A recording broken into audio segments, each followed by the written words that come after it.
Hello everyone, this is Miss Hadley History, and this is what I think the State Fair booth for New Jersey should look like. I would definitely include a brief history of the state, including the inhabitants of the state before it became a state, and the fact that it was a Dutch colony. I think it would also be unique to recognize that Princeton was one of the options for where our state capital would be.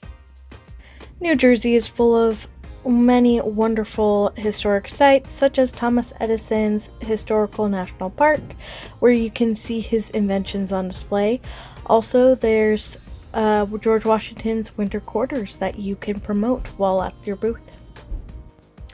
And then obviously mention some of the exports, including non-silver jewelry parts of automobiles, and platinum. And then of course they could offer some samples such as pork rolls or disco fries, which is very similar to poutine because it's gravy with mozzarella on top of fries. The next state to talk about is Georgia. Georgia is full of wonderful history that honestly should be featured, not only the indigenous people who lived there before, but also several explorers who visited, including Ponce de Leon or De Soto. And of course, for Georgia, I would also mention the antebellum South and the plantations ran by slaves before the Civil War, when Georgia then split from the Union.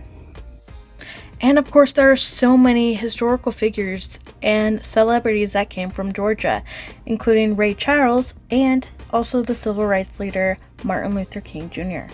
You can't talk about Georgia without talking about Southern cuisine, with cornbread, seafood, all sorts of good Southern cooking.